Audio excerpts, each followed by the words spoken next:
दिल साहब पार्टी हूं, पार्टी कौन काटे हुए एक आदमी कटवा दियो।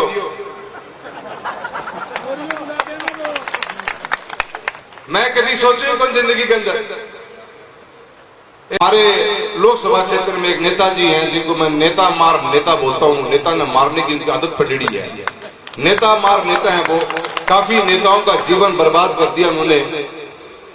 और उनकी एक नजर पड़ी कि 2014 में पीछे पड़ गया टिकट ना दो। राम सिंह जी की टिकट कटवाने के पीछे उन्होंने बहुत बड़ा एक चाल चली, पर पार्टी में कुछ वरिष्ठ लोग बैठे हुए थे। तो कसूर क्या था मेरा? ये बात मैं अपने आप से 50 बार पूछता गया। पहले जमाने में तो चुनाव लड़ने की बड़ी बात मानता था, बात अच्छी छोटी होने लगी। जरा चुनाव क्यों लड़े है? यो दिक्कत आजकल उल्टी हो रही है। पहले तो ठीक होगा तो ये सोचे लड़े क्यों है यो, या यो कौन लड़े? ये लड़ावे हैं, ये जनता को प्यार लड़ावे। और फिर ये राजगढ़ विधानसभा क्षेत्र जो मारा है, सादुलपुर विधानसभा, इसके अंदर पिताश्री का और दादा ने मिलकर विधायक की राजनीति करी। लड़ते गए और हारता गया, लड़ते गए और हारता गया। ये भी कोई नहीं चुनाव जीते हैं। मैं कोई 11 चुनाव लड़ लिया एमएलए का, जीते में 3 या 8 हारे ही आया। पर मैं मारो साथ कदे कौन छोड़े लोगों को, क्योंकि मैं जीतने के लिए और हारने के चुनाव को लड़ता, मैं लोगों के लिए चुनाव लड़ता। एक वक्त सोच जब एक व्यक्ति से हमने 3 बार, हमारे इंद्र सिंह जी पुनिया साहब 3 बार में लगातार चुनाव हारे 15 साल से। आदत पड़ गई, कार्यकर्ता मायूस होने लगी हो, पर जीतोगा भी कौन जीतोगा। पर मारे कोई ऐतराज को नहीं हो। मैं झड़कायो पिछड़ फिर चाल पड़ता गाँव है, ब्याह शादी कान मकान। तो वह जनता के बीच में रहने को जो तरीको लोगों को एक विश्वास हो, हमारा लोग जिनके लिए मैं लड़ता झगड़ता खड़ा रहता हमेशा। मास्टर दीपचंद जी उनके लिए लड़ता था तो खड़ा रहता था हमेशा। वो प्यार तो गर्म जोशी के साथ स्वागत को मिलेगा, खुले मन के साथ में और इस जज्बे के साथ में आप मेरा स्वागत करोगे। एक बात तो ऐसी एहसास होती है कि मेरे पिता की राजनीति जो इतने लंबे समय चली और 10 साल के कार्यकाल के अंदर जो मैंने कार्य किया है, एक बात तो तय है, इन बातों से दिखता है कि मैंने कभी किसी का दिल नहीं दुखाया। तभी आप लोगों ने आज इतना आशीर्वाद खुले मन से दिया है। दिल साहब पार्टी हूं, पार्टी कौन काटे हुए एक आदमी कटवा दियो।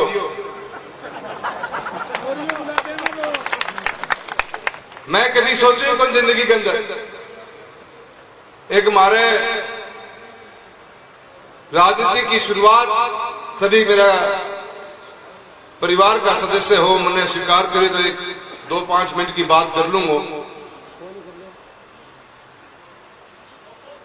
मेरे दादा ने 1977 में राजनीति शुरू करी थी, एक निर्दलीय उम्मीदवार के रूप में। हमारा निशान भी शेर को है करतो और दादू भी उसे घाट कौन था। वह राजनीति शुरू करी 1977 में। पहले चुनाव लड़े 800 वोटों मार गया। फिर दूसरा चुनाव लड़े जीत गया। दूसरे चुनाव के अंदर ही पिता ने भी चुनाव लड़ा दिया तारानगर की, तू भी उड़े लड़ मैं लड़ूंगा। दोनों चुनाव लड़े।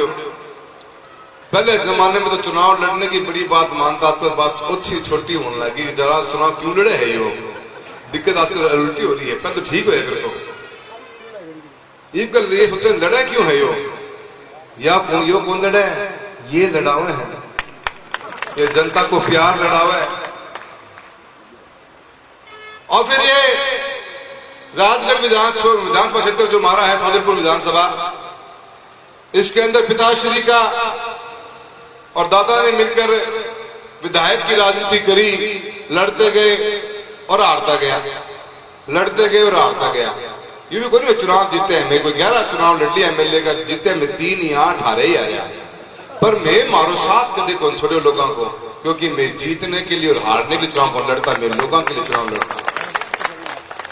एक वक्त सोच जब एक व्यक्ति से हमने 3 बार, हमारे इंद्र सिंह जी पुनिया साहब 3 बार में लगातार चुनाव हारे 15 साल से। आदत पड़ गई, कार्यकर्ता मायूस होने लगी हो, पर जीतोगा भी कौन जीतोगा।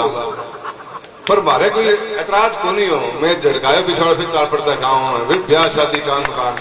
तो वह जनता के बीच में रहने को जो तरीको लोगों को एक विश्वास हो, हमारा लोग जिनके लिए मैं लड़ता झगड़ता खड़ा रहता हमेशा, मास्टर दीपचंद जी उनके लिए लड़ता था तो खड़ा रहता था हमेशा। वो प्यार तो वो प्यार और वो ताकत थी, उस ताकत के बदौलत भैरव सिंह शेखावत जी ने 1991 में एक सरपंच को टिकट दी और भारतीय जनता पार्टी ज्वाइन कराई। उसका नाम राम सिंह कसवा जी था। 1991 में सफर जब शुरू हुआ, उससे पहले भारतीय जनता पार्टी को खातों को खुली नजर चूरू के अंदर 168 वोटों से शुरुआत की थी राजनीति की। बहुत लंबा क्षेत्र था पहले हमारे पास में, लाडनू और डूंगरगढ़ हुआ करते थे।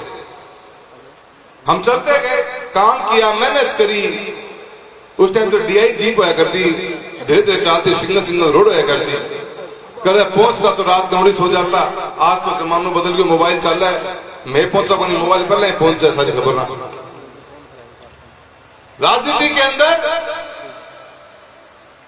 भाईचारे को बनाते हुए किसी से द्वेषता कभी रखी नहीं, शुद्ध साफ सुथरी राजनीति करने का काम पिताश्री ने किया।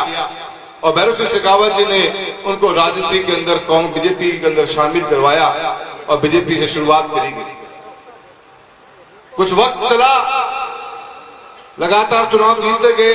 2014 के अंदर से हमारे लोकसभा क्षेत्र में एक नेताजी हैं जिनको मैं नेता मार नेता बोलता हूं। नेता न मारने की उनकी आदत पड़ी है, नेता मार नेता है वो। काफी नेताओं का जीवन बर्बाद कर दिया उन्होंने। और उनकी एक नजर पड़ी कि 2014 में पीछे पड़ गया टिकट ना दो। राम सिंह जी की टिकट कटवाने के पीछे उन्होंने बहुत बड़ा एक चाल चली, पर पार्टी में कुछ वरिष्ठ लोग बैठे हुए थे और उनके बदौलत पार्टी ने पिताश्री की टिकट तो काटी, पर एक बेटे के रूप में मुझे टिकट देने का काम किया और हमने हमारा सफर शुरू किया। विकास के पथ पर चलकर एक नए आयाम खड़े करे विकास के, अपने नए राष्ट्रीय राजमार्ग बनाने का काम किया, नई रेलें चढ़ाने का काम किया। किसान बीमा के अंदर जब ये योजना चालू हुई 2016 में, इसको आगे होकर आगे लड़ाई लड़ी इसकी। और आप बताते हैं खुशी की 7400 करोड़ रुपए से ऊपर का क्लेम किसान के खाते में सीधे जेब के अंदर आया है। अनेकों राष्ट्रीय राजमार्ग, अनेकों हाईवे चल रहे, 3200 करोड़ रुपए से ऊपर का रेलवे का काम चल रहा है। जब मैं संसद में गया था तो हनुमानगढ़ सादुलपुर ट्रैक का मीटर गेज ही थी, ब्रॉडगेज कन्वर्जन को नहीं हुए थे।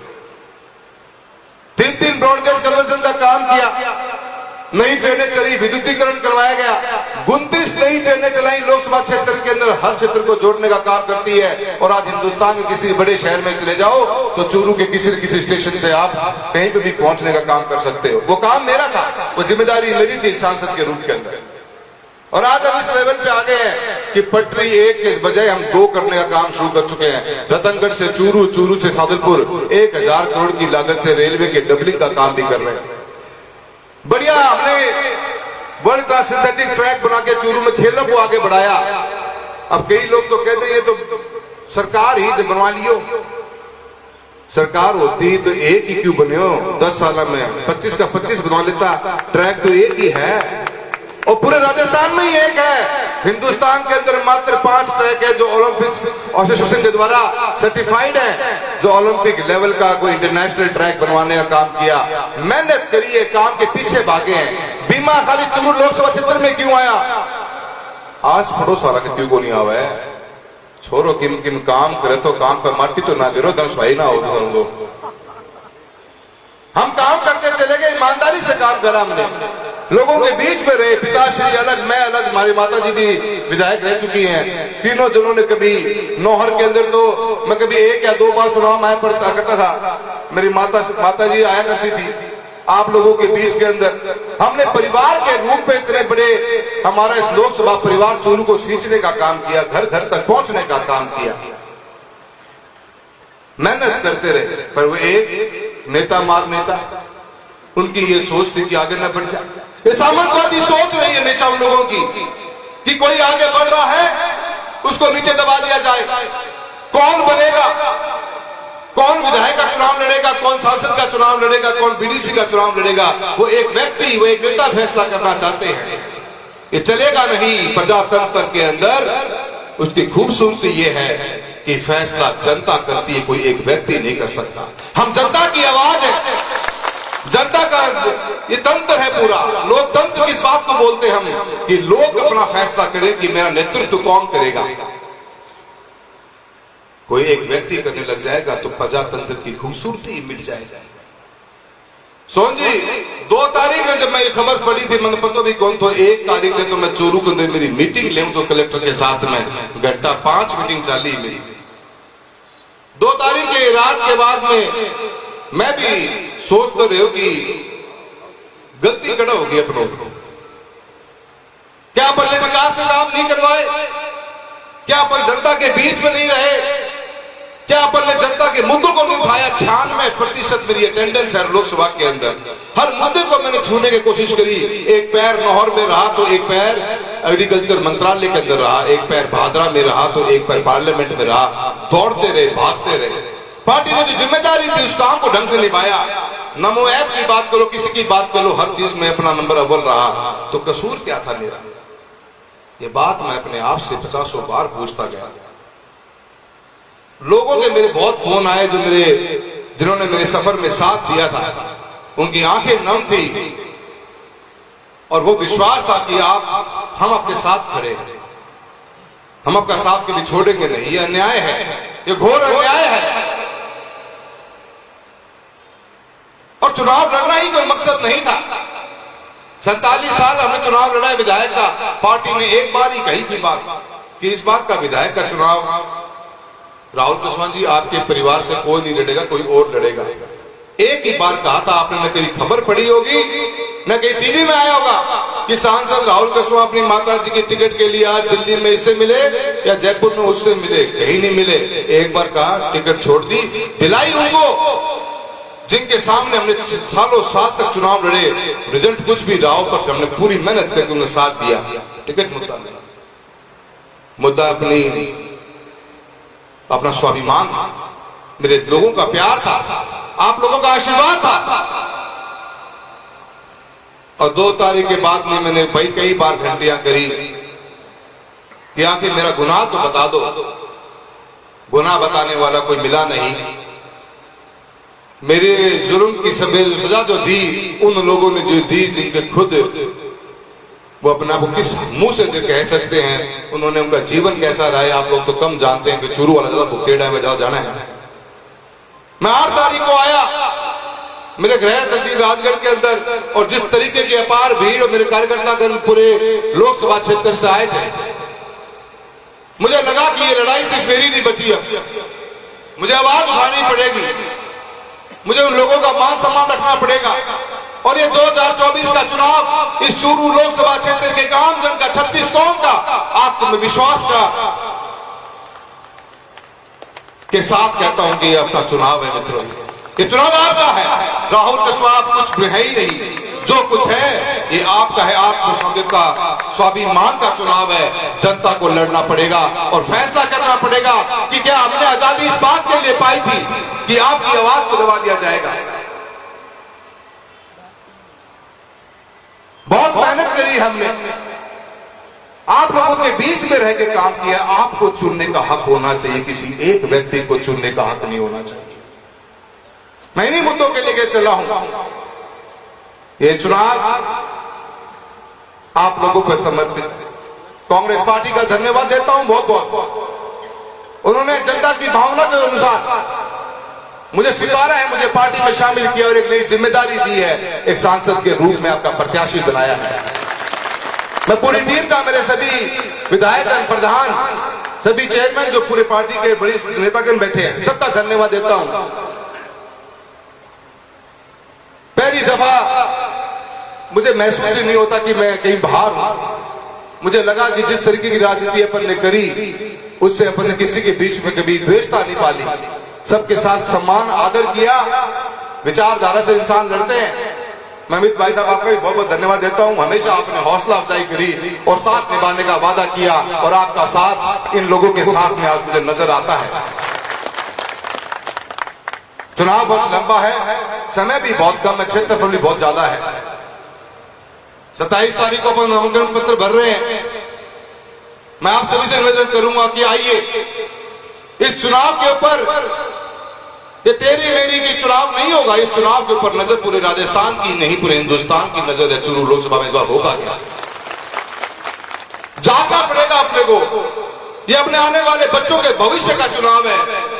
ये जीता जागता इंसानियत के स्वाभिमान का चुनाव है और चुनाव में मैं आप लोगों का साथ मांगने के लिए आया हूं और मुझे पूरी उम्मीद है कि आप साथ निभाओगे। मैं राहुल कस्वा नहीं हारेगा, इंसानियत हारेगी, स्वाभिमान टूट जाएगा। कल को आप ये मांग के चलना कि बहुत गलत इसका असर पड़ने वाला है हमारे आने वाले जीवन के ऊपर। इसलिए हमने आजादी नहीं मांगी थी, इसलिए हमने लड़ाइयां नहीं लड़ी थी। सामंतवादी सोच के लोग जो कल भी दबाया करते थे आज भी तोड़ने की कोशिश करते हैं। टूटेंगे नहीं, लड़ेंगे और जो लड़ते हैं वो जीतते हैं। इन्हीं शब्दों के साथ आप सभी का बहुत बहुत धन्यवाद।